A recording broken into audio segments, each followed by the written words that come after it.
그런 뜻이죠. 여러분, 우리가 하나님을 만나야 돼요. 그죠? 다들 하나님 만나기를 원합니다. 뭐 만나기를 원치 않는 분은 아마 여기 아무도 없겠죠. 믿음이 있는 사람이든 아니면 믿음이 나약한 사람이든 누구든지 하나님을 만나기를 원하는데, 자, 어떻게 하면 하나님을 만날까요? 뭐 여러분 설교 많이 들어보셨잖아요. 또 성경 보면서 또 책을 읽으면서 많은 노하우 그리고 지식이 있습니다.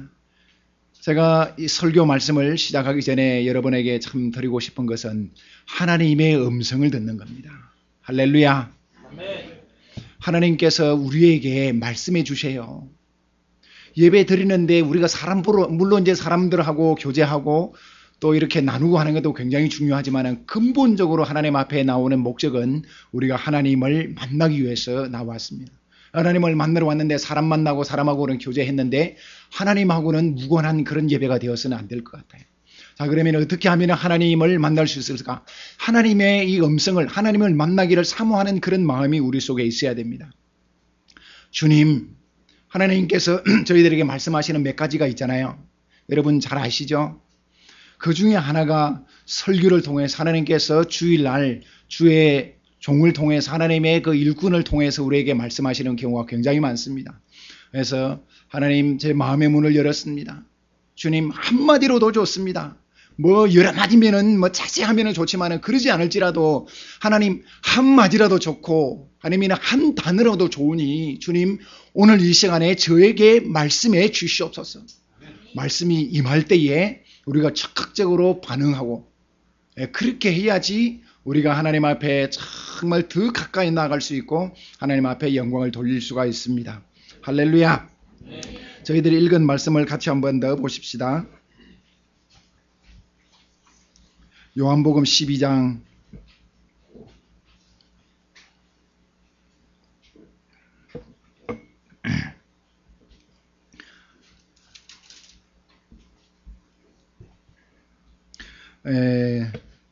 24절 말씀을 같이 한 번 더 읽어보십시다. 시작. 내가 진실로 진실로 너에게 이르노니 하늘의 밀이 땅에 떨어져 죽으면은 많은 열매를 맺느니라. 25절도요. 자기의 생명을 사랑하는 자는 잃어버릴 것이요 이 세상에서 자기의 생명을 미워하는 자는 영생하도록 보존하리라. 아멘. 제가 그 목사님 이야기를 잠깐 했듯이 주방이 되었어요. 제가 참 사람은 사명 따라 산다. 많은 사람들이 그렇게 이야기하는데 제가 참 체험을 했어요.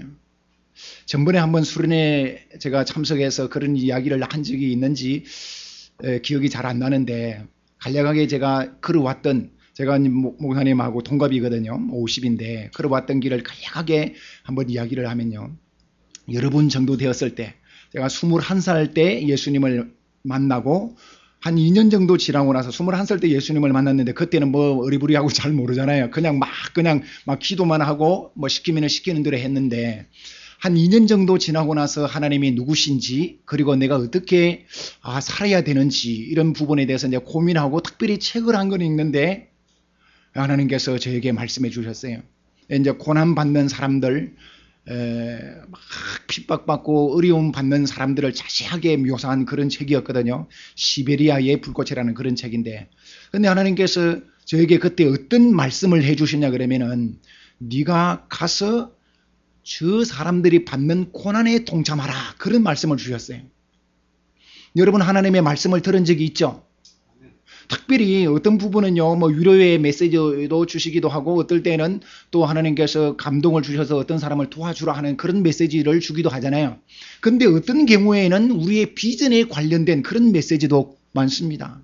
제가 여러분에게 금방 말씀드린 것은 그냥 누구에게 가서 구제하고 뭐 기도 많이 하라 이런 위로나 격려 이런 것이 아니라 비전에 관련된 그런 메시지, 23살 때 제가 받았는데 네가 가서 저들이 받는 그 고난에 가서 동참하라는 겁니다.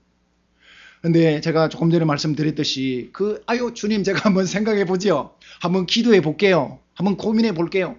이것이 아니고요. 하나님께서 정말 우리에게 말씀하셨을 때는 적극적으로 순종해야 그게 진짜 순종이거든요. 그럴 때 역사가 일어나는 거예요. 그래서 그때 하나님께서 제 마음에 딱 말씀하셨을 때 적극적으로 순종했어요. 주여, 제가 가겠습니다. 인간의 힘으로 잘 안 돼요. 가서 뭐 돈 받으러 가는 것도 아니고 영광을 받으러 가는 것도 아니고 고난을 받으러 가는 거거든요. 예. 그래서 이제 제가 중국으로 가게 되었습니다. 중국에서 한 15년 정도 사역을 했는데 북경에 있을 때도 뭐 그때는 이제 안전 문제가 없었는데 그때도 하여튼 굉장히 힘든 부분이 많았고요. 성도에서 중국 사천성 성도라는 지역이 있는데 거기에서 사역을 할 때도 안전 문제가 몇 번 발생했어요. 아까 목사님 농담으로 이야기했는데 이 정도 한 50명 정도 사천에서요. 저희들 수련회를 하고 있는데 막 이렇게 문을 막 이렇게 차고요. 쫙 사람들이 들어와. 열 몇 명 들어와가지고 제가 이렇게 막 설교하거나 이거 막 하고 있는데 들어와가지고 마이크를 탁 잡는 겁니다. 그리고 여러분 우리의 업무에 협조해 주세요. 그 움직이지 말라는 말이 그대로 앉아 있으라는 거예요. 그러면 그런 일이 발생하면 어떻게 될까요? 제가 처음으로 겪었을 때는 막 사시나무 떨듯이 덜덜덜덜덜 떨리는 거야. 침이 막 그냥 막 입술이 마르고 다리는 떨리고 얼굴은 창백해 지고. 그래서 그런 일을 겪었고요. 또 상해에서도 또 이제 그 신학반을 이런 걸 만들어서 그걸 이제 뭐 좀 강의를 하고 있는데 저희들은 이제 복식으로 아파트가 돼 있어서 1층에 사람이 이제 몇 명 있을 수 있고 특별히 이제 2층에 복식 여러분 집 보셨죠? 2층에서 저희들 강의를 하고 있는데 누가 1층에서 우리 형제 몇 명이 이제 이야기하는 거예요. 좀 조용히 하라고. 보니까 1층에 사람들이 쫙 또 들어온 겁니다. 그래서 저희들은 그냥 2층에서 막 그냥 조용히 하면서 기도하고 그때도 막 심장이 막 이렇게 되는 거예요. 이제 나중에 사람들이 다 불러내려가지고 이제 조사를 받았어요. 그래서 뭐 그때도 이제 뭐 물론 이제 경고 조치를 받고 이제 끝이 났는데 또 그런 유사한 일들이 많이 있었거든요. 결국 이제 상해에서 저희들 성탄절 행사를 했어요.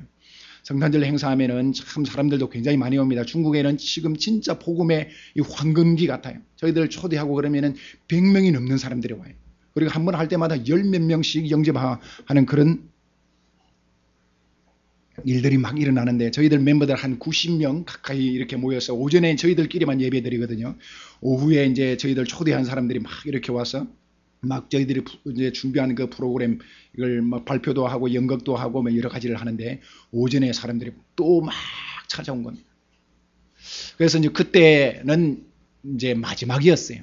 그때 이제 조사받고 추방이 됐어요. 제가 왜 이런 이야기를 들으냐 그러면은 하나님께서 여러분에게 그 비전을 주시면요 분명히 이룬다는 것을 제가 이야기하고 싶은 거예요. 그냥 이 비전을 받고 그렇게 살아가는데 그거하고 상관이 없는 그런 인생이 절대로 되지 않는다는 겁니다. 할렐루야.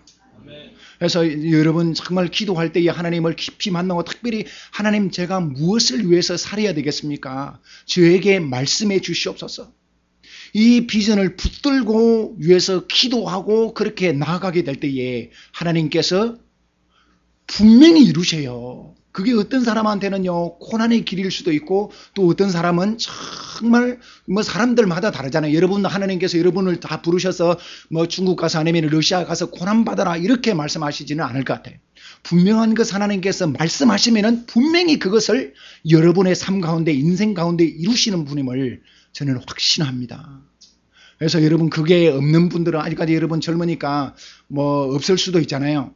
그런데 있는 분도 계실 건데 내가 목사가 되든 경찰이 되든 뭐 의사가 되어서 정말 내가 누구를 위해서 어떤 일을 하건 분명한 것은 어떤 것이든 하나님께로부터 오는 그 분명한 것을 받고 위해서 기도하고 그렇게 노력하고 준비하고 나아갈 때에 하나님께서 반드시 이루셔요.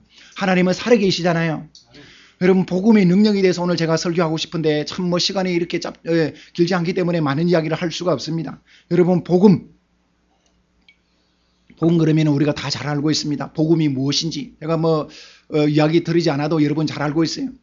복음이 능력이 있어요 없어요? 제가 이거 묻고 싶어요. 능력이 있어요 없어요? 능력이 대단하죠. 뭐 다이너마이트와 같은 그런 막 대단한 능력이 있잖아요. 그 능력이 있다는 말씀은 무엇일까요? 우리의 삶을 완전히 변화시킨다는 그런 말씀이겠죠. 그렇죠? 우리가 잘 알고 있는 그 말씀 도적이 온 것은 죽이고 멸망시키고 앞에 어떻게 하죠? 요한복음 10장 10절 어떻게 암송하죠? 시작. 이거 완전히 기초잖아요. 그죠? 그 뒷부분에 보면은 인자가 온 것은 어떻게 한다 그랬죠? 생명을 주고 더 풍성하게 한다는 그런 말씀. 우리가 다 알고 있는 말씀이잖아요. 그러니까 우리 주님께서 우리에게 찾아오셔서 우리를 만나주시고 우리가 생명을 얻을 뿐만 아니라 우리의 삶이 정말 풍성해지도록 주님께서 그렇게 해주기 위해서 이 땅에 오셨다고 말씀하셨어요. 또 우리가 잘 알고 있는 말씀, 너무너무 기초적인 말씀인데 보라 이전 것은 지나갔으니 뭐가 되었다 그랬죠? 새 것이 되었다 그랬어요. 그러니까 이런 사람들은 정말 복음을 머리로만 이해하는 것이 아니라 정말 진짜 이해하고 체험하고 누리는 그런 사람들인데 정말 우리가 복음을 제대로 이해하고 누린다 그러면 그런 폭발적인 그런 능력이 있어요. 제가 고난받은 이야기 하니까 와, 저 성령사님 뭐 진짜 고난받고 인생이 험한 뭐 삶을 살았네. 여러분 그렇게 생각할 수도 있겠죠. 근데 고난을 받아도요, 하나님이 고난 받도록 그렇게 만드셨고 하나님께서 인도하셨기 때문에 그 과정 가운데서 배우는 것이 굉장히 많습니다. 그리고 고난 받는 그 과정 가운데도 하나님께서 함께 해주시고 하나님께서 그런 과정을 통해서 우리를 사용하셔요. 제가 이제 이전에는 중국에서 사역을 하다 보니까 이렇게 시간이 많지 않아가지고 다른데 해외에 갈 그런 시간들이 없었거든요. 근데 이제 추방돼가지고 좀 시간이 많아졌어요. 다음 사역지를 어디로 정해야 될 것인가 고민을 하고 또 이렇게 몇 군데를 가봤거든요. 일본에도 제가 다녀왔고요. 제가 여러분들 그때 수련회 갔을 때는 일본 아마 안 갔을 겁니다. 일본도 다녀오고 그 다음에 대만에도 방문을 해보고요. 또 캄보디아 그리고 베트남도 갔다 오고 특별히 성지순례까지 다 갔다 왔어요. 할렐루야. 배 아픈 거 아니죠? 그러니까 제가 고난 받는 게 주님이 우리와 함께 하시면은 그 고난으로 끝나는 것이 아니라 하나님께서 앞으로도 더 좋은 길을 예비해 주신 줄로 믿어요. 성지순례를 갔는데 터키에 가니까 그 여러분 카타콤이라는 건 들어보셨죠? 터키에도 카타콤 로마에 있잖아요. 근데 터키에도 카타콤 거기 동굴, 지하 동굴인데 유사한 그런 동굴이 있더라고요. 제가 직접 들어가 봤어요. 카메라, 여러분 핸드폰 그 카메라를 가지고 들어가면서 이제 동영상으로 찍었거든요. 몇 분을 내려가냐 그러면 지하로 거의 뭐 완전 이렇게 급경사예요, 급경사. 그렇게 한 10분 정도를 내려간 거예요. 여러분, 물론 이제 뭐 이렇게 꼬불꼬불 하기도 하고 한데 10분 동안 밑으로 내려간다고 하면은 도대체 그 땅에서부터 몇 메다까지 내려갔을까요? 전 잘 모르겠어. 하여튼 느낌에 굉장히 오랜 시간 동안을 내려가는데요. 가니까 완전히 진짜 하나의 도시가 있는 거예요, 도시. 물론 카타콤하고는 비교할 수가 없었는데, 카타콤은 그 자료에 보면 125km 그렇게 돼 있어요. 지하에 그냥 하나의 도시가 있는 거예요, 도시. 거기에서 사람들이요, 물론 이제 처음에 거기 들어간 사람들은 거기에서 자기들이 예수님을 부인하고 그냥 타협하면은 뭐 밖에서 빛이 있는 곳에서 자유롭게 그 자기가 그 권리 이런 거 다 있는데 그걸 누리면서 얼마든지 행복한 삶을 살 수 있잖아요. 로마 시대의 그 오락문화 이런 것도 굉장히 많고 또 지위, 체제 이런 게 다 안정되어 있는데 그 밖에서 정말 행복한 날들을 보낼 수 있지만은 이 신앙 때문에 그것을 포기하고 그게 들어간 겁니다. 처음에 들어간 사람들이 얼마인지는 잘 모르지만은 거기에 들어가서 밤 되면은 먹을 양식이 거기는 없잖아요. 밤 되면 어떻게 해요? 싹 나와가지고 먹을 양식을 구해가지고 또 이제 몇 명이 나오겠죠? 이제 또 들어가고. 그래서 거기에서 나중에는 결혼을 해요. 뭐 젊은 청년들, 자매들, 형제들도 이제 많이 있으니까 서로 결혼을 하고 거기에서 신혼을 보내고 거기에서 임신을 하고 또 출산까지도 해요. 그러니까 장소가 좀 넓은 데서는 거기서 하나님 앞에 예배드리고 또 찬송하고 거기서 하나님의 말씀 같이 공부하고 들어간 그 터키에 가본 그곳에는요 그 무덤이 따로 뭐 이렇게 있는 것은 아닌데 땅을 파가지고 사람을 묻어놓은 그런 지역도 굉장히 많이 있어요. 넓은 지역, 좁은 지역. 여러분 한번 보십시오. 제가 이 이야기를 드리는 이유가 뭐냐 그러면은 초대 교회의 많은 신자들 그리고 그때 당시 로마가 그 막 기독교를 핍박하고 그 당시 300년 그 정확하게는 한 250년 동안 로마의 그 10명의 황제가 기독교를 핍박했다고 보통 이렇게 이야기를 하거든요.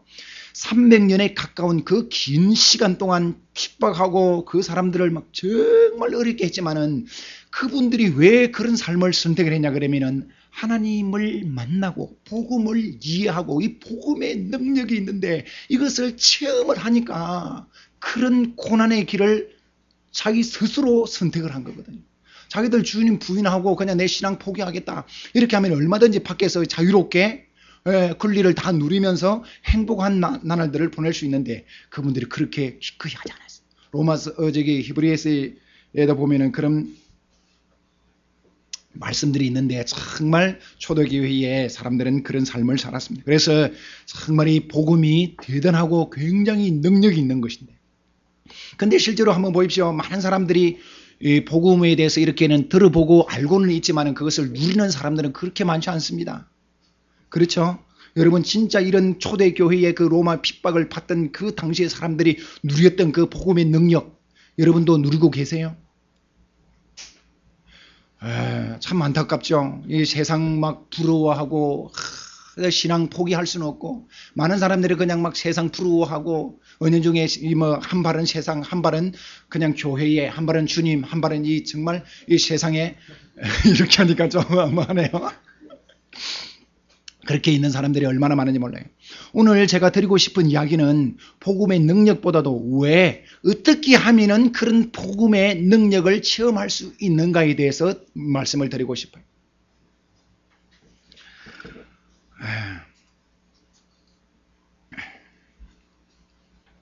여러분 같이 다른 성경 말씀 한 구절 펴보십시다. 제가 설교하면 침이요 막 튑니다. 기도할 때도 침이 막 튀는데 나중에 이걸 담아보면요 한 컵 이상 나와요. 그래서 물을 한 컵 이상 마셔야 됩니다.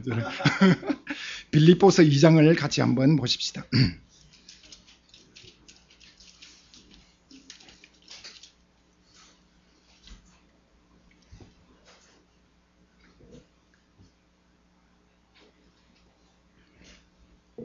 (2장 5절) 말씀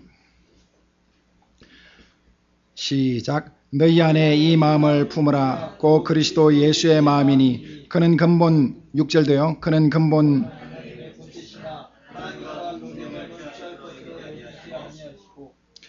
그 다음 계속했어요.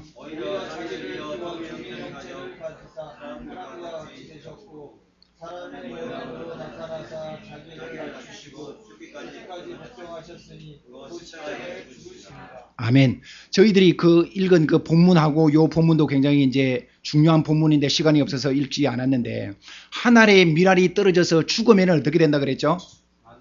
많은 열매를 맺는다 그랬고 만일 죽지 않으면은 그대로 있다고 저희들이 같이 읽은 그 본문은 그렇게 말씀하고 있어요. 저희들은 이제 뭐 농사를 안 하니까 잘 모르죠. 저 나이 대에도 농사를 해본 사람들이 그렇게 많지 않은데 실제로요 농사를 해본 사람들이 이 말씀이 굉장히 쉽게 이해가 됩니다. 그 밀 아니면은 보리 씨앗 있잖아요. 이거를 그냥 두면은 그대로 한 알이죠. 근데 이걸 가져가 가지고 논에 물이 있는 그 논에다 이렇게 탁 던지면요 어떻게 될까요? 그 한 알은 여러분 시골에 산다 그러면은 그냥 한마디 설명이 필요 없는데 여러분 도시에 사니까 이해가 잘 안 될까 봐서 제가 설명을 좀 드리는 겁니다. 딱 던지면은 시간이 얼마 지나면요 이게 정말 죽어요. 한 알인데 죽고 나서 나중에는 어떻게 될까요? 그 밀 아니면은 보리 몇 개 정도가 열릴까요? 한 개, 두 개가 아니겠죠, 그죠? 하여튼 수십 개가 열린다는 겁니다. 그래서 중요한 것은 우리가 정말 이 하나의 밀알처럼 죽게 될 때에 그런 많은 열매를 맺는다는 그런 말씀입니다. 여러분 실제로 죽은 사람들이 참으로 많이 있습니다. 우리 같이 한번 읽은 말씀 한 번 더 보실까요? 빌립보서 2장 말씀.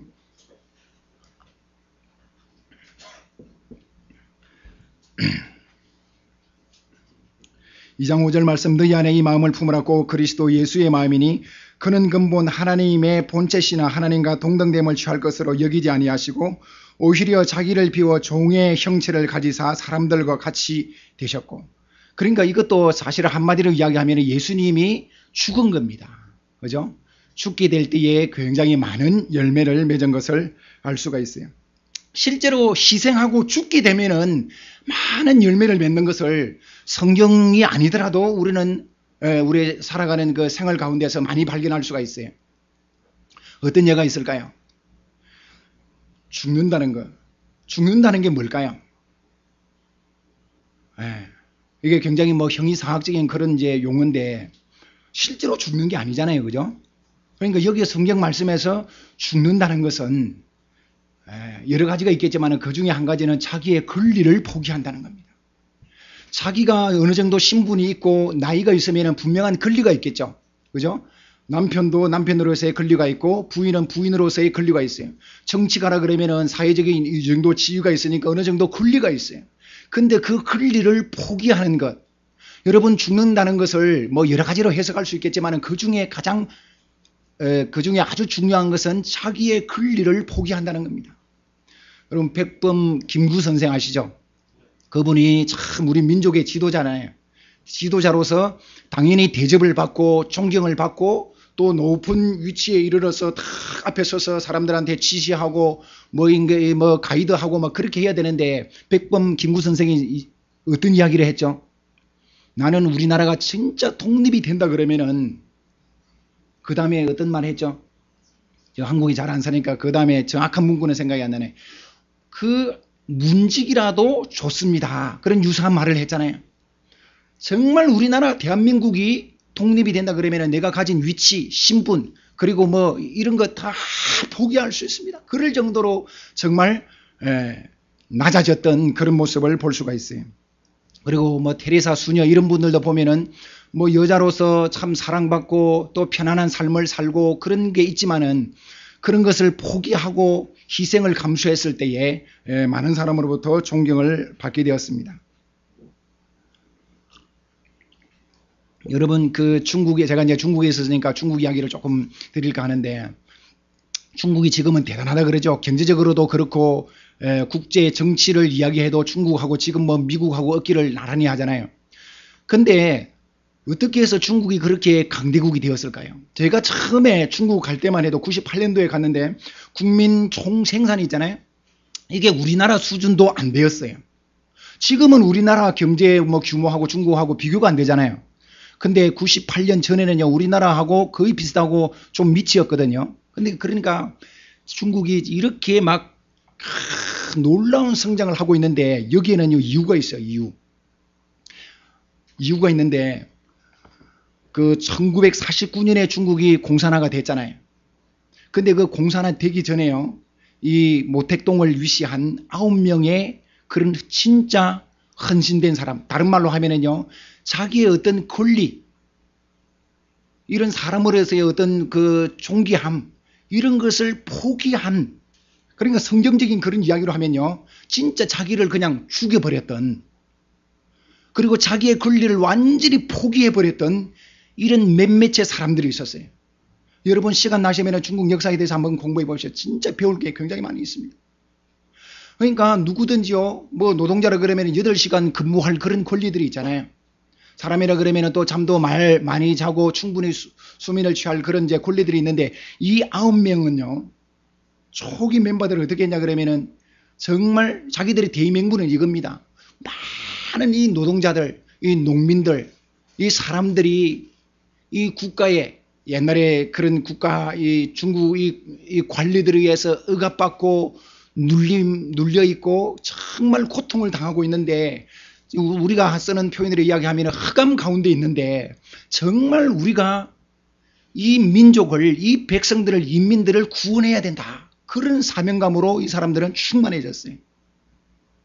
물론 이게 이제 보는 사람에 따라서 틀린데 하여튼 그때 당시에 이 모택동을 위시한 이 9명의 이 분자들은 하여튼 이분들은 그런 식으로 생각을 했어요. 그래서 자기의 가족도 돌아보는 것도 진짜 막 포기하고요. 잠도 이렇게 충분히 자야 되는데 그것도 포기하고, 그리고 수면도, 그리고 뭐 또 뭐 여러 가지를 포기하고 완전히 죽게 되었을 때, 자기의 권리를 포기하고 완전히 올인하게 되었을 때에 이 사람들의 헌신으로 말미암아 중국이 급변을 하게 되는 것입니다. 여러분 죽으려고 하지 않으면요, 역사가 일어나지 않아요. 아까 그랬잖아요. 하늘이 미랄이 떨어져서 죽으면은 많은 열매를 맺는다 그랬어요. 그러나 죽지 않으면 하늘 그대로라고 했거든요. 그래서 죽는다는 거 다시 한번 말씀드리면 여러분 자기의 권리를 포기하는 겁니다.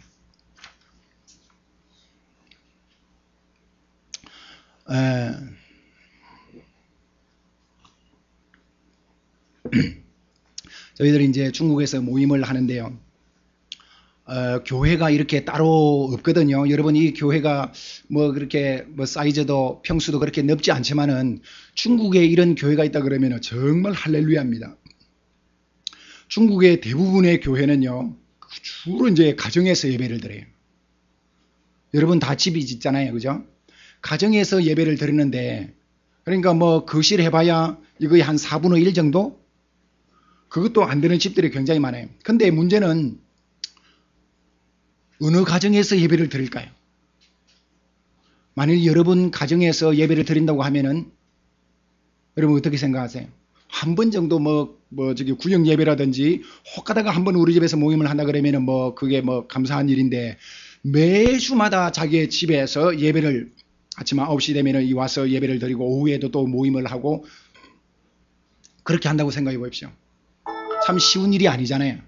그죠? 또 혹은 성경 공부를 평일에 목요일 저녁에 뭐 한 2시간씩 그것도 뭐 단기간이 아니라 긴 시간 동안 그렇게 성경 공부를 한다고 하면은 그것도 참 쉬운 일이 아닐 것 같아요.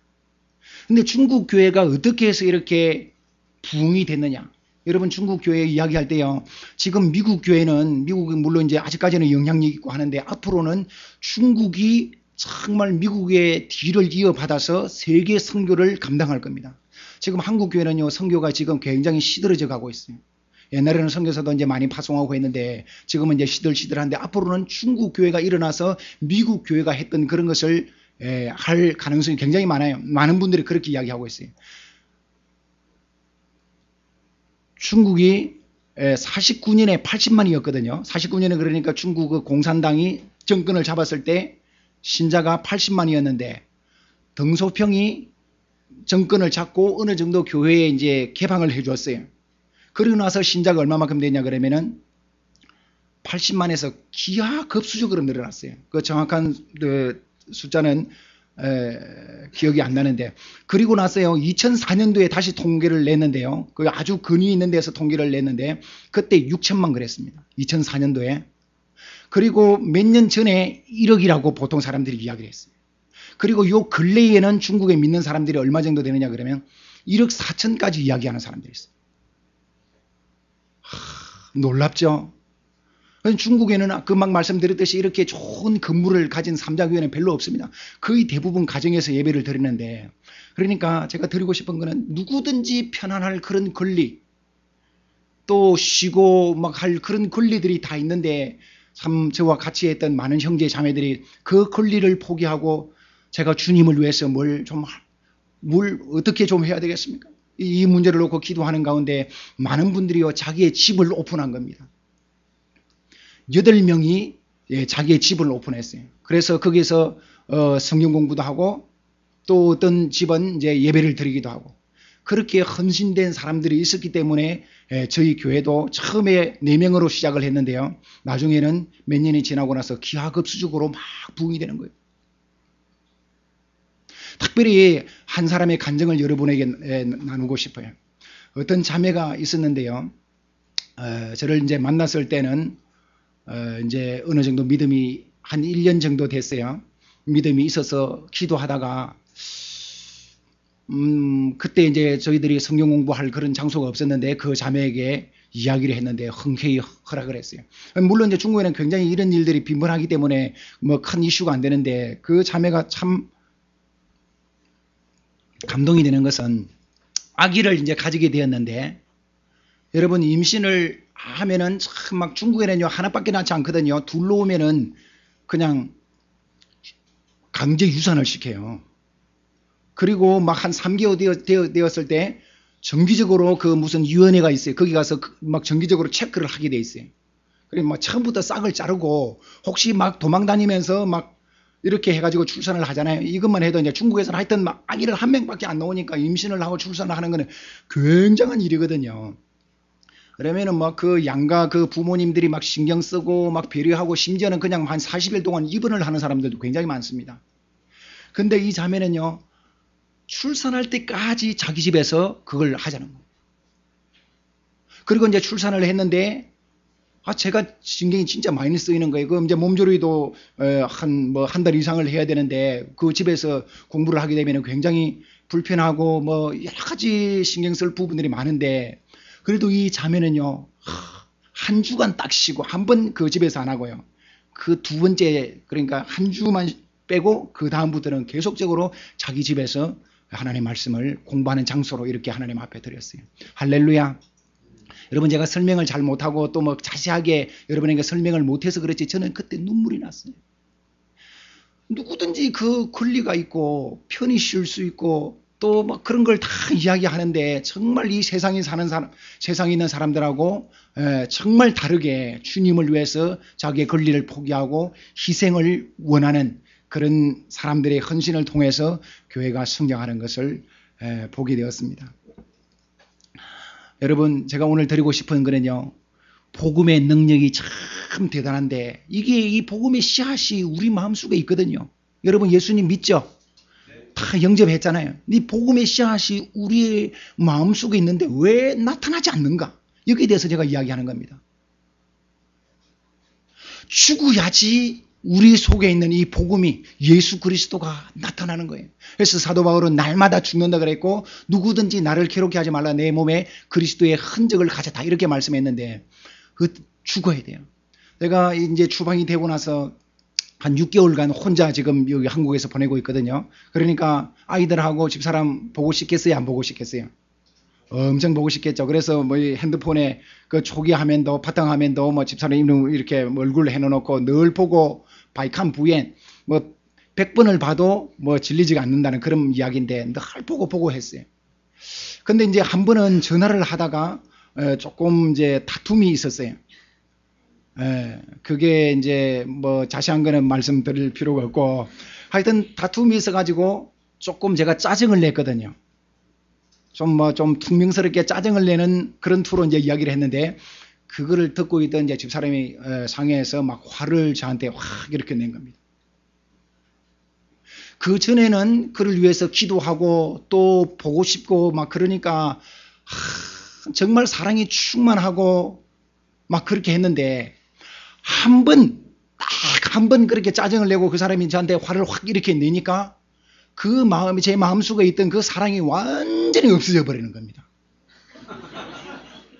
와, 사람이라는 거는요, 6개월 동안 그 바이칸 부엔을 100번을 봐도 늘 사진 보고 또 보고 늘 6개월 동안 그렇게 지냈는데 한 번만에 그냥 없어지는 거예요. 그래서 저기 바탕화면 바꿔버렸어요. 그래서 아이들로 확 그냥 바꿔버리고 그냥 그랬는데, 그러니까 사랑하는 마음까지도요 없어져 버렸어요. 정말 보고 싶고 오면은 내가 어떻게 해줄까 늘 생각하고 섬기고 막 이러고 싶었는데, 그 한 번. 그래서 사실은요, 이 본문을 잡은 것도 사실은 이걸 여러분에게 이거 나누고 싶어서 이거 본문 배경을 잡은 거예요. 근데 누구든지 그럴 수 있잖아요. 그죠? 우리는 다 육체를 입고 있으니까 여러분도 화날 때 있잖아요. 혈기 부릴 때도 있고 막 짜증내고 막 이렇게 할 때가 있어요. 저도 그렇고, 제가 목사인데 그러니까 여러분들 다 마찬가지예요. 그럴 수 있는데, 거기까지는 좋은데 그 다음에 내가 며칠 지나고 나서 하나님 앞에 기도했어요. 주님, 내 마음속에 그리스도가 있고 복음이 있는데 이것이 정말 나타나서 정말 내 자신이 그리스도의 장성한 분량에 이르어야 되고, 정말 주님이 저를 통해서 나타나야 됩니다. 그리고 이 복음의 능력이 정말 대단하다고 했는데, 주님, 제 마음이 공허하고 마음이 칼칼하고 답답한 가운데 있습니다. 어떻게 하면 좋겠습니까? 기도하는데요, 제 마음에 이런 감동이 탁 드는 거예요. 네가 다시 죽어야 된다는 거예요. 죽으라는 거예요. 어떻게 죽느냐? 그냥 칼로 가지고 자해하는 게 아니잖아요. 여러분, 죽는다는 것은요, 제가 곰곰이 생각해보는 잘못이 없어요. 거기에서 이제 사실은 조금 더 이야기를 하면은 컴퓨터에 관련된 거거든요.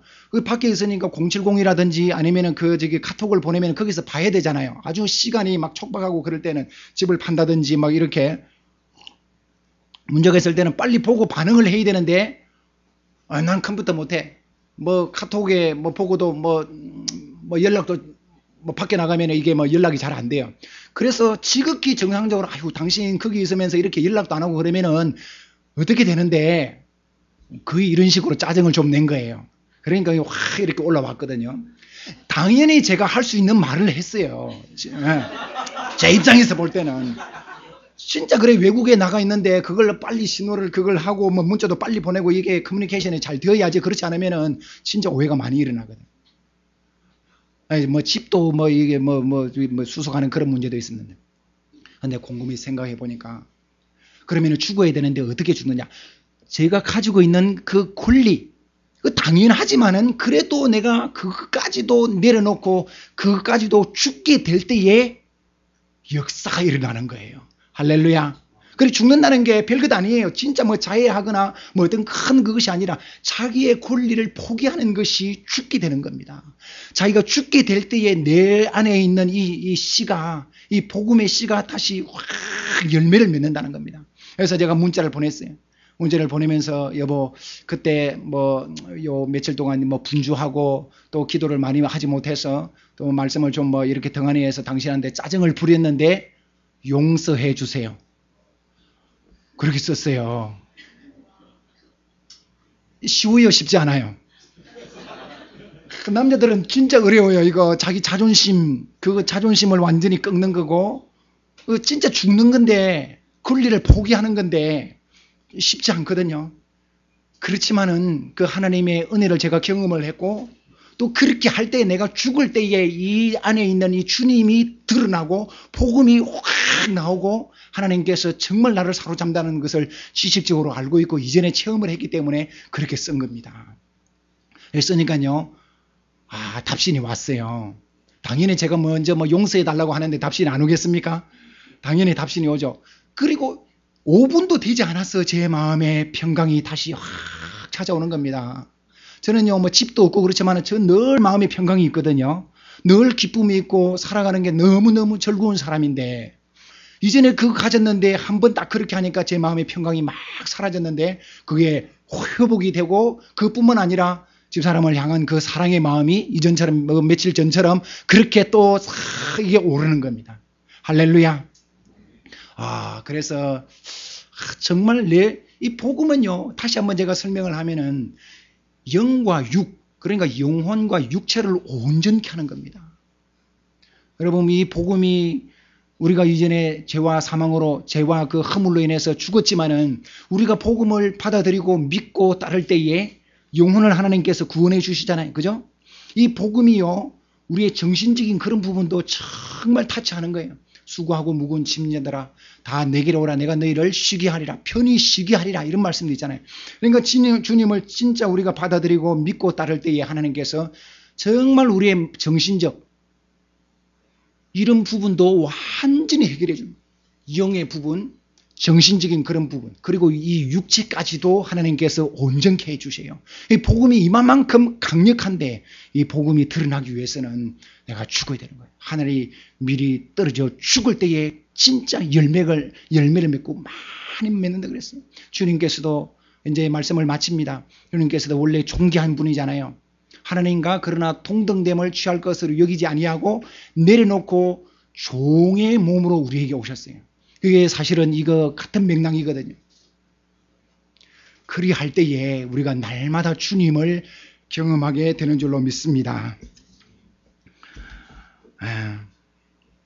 그래서 이렇게 중국에 참 아까 그 말한 그 장진 그 자매 형제뿐만 아니고 참 누구든지 주일날 와서 좀 뭐 말씀 듣고 그냥 쉬고 할 수 있는 그런 권리가 있는데 저와 같이 했던 그 중국의 많은 형제 자매들은 그걸 참 포기했어요. 그래서 11명의 사람들이요. 제가 15년 동안 사역을 하면서 11명이 설교자로 헌신했습니다. 여러분 설교 준비하는 게 참 쉬운 일이 아니에요. 늘 신경 쓰고 준비하고 찾고 또 그걸 위해서 기도해야 되고 또 마음이 막 답답하고 그러면 설교 못 하거든요. 늘 끼어 있어야 되고 참 쉬운 일이 아님에도 불구하고 15년 동안 11명이 하나님 앞에 헌신해서 설교자로 나서게 되었습니다. 그래서 중국 교회도 이런 자기 포기, 이 희생 이런 것을 통해서 정말 큰 부흥의 역사가 일어나는 것을 볼 수가 있습니다. 아무쪼록 여러분 정말 내 속에 주님이 계시고 복음이 있는데 이걸 드러나게 하기 위해서 내가 죽어야 된다. 죽는 게 어떤 뭐 관념이나 이런 것이 아니라 내가 가진 그 권리, 이거를 진짜 내려놓고 포기할 때에 주님이 나타난다는 거예요. 복음이 나타나고 변화가 막 있어지고 정말 하나님이 쓰시는 그런 인물로 될 줄로 믿습니다. 예, 아무쪼록 우리 강북 대학연합교회가 정말 그래서 정말 이 시대를 거꾸로 사는 정말 복음의 능력을 알고 누리는 그런 주의 백성들이 되기를 주의 이름으로 축원합니다. 기도하십시오.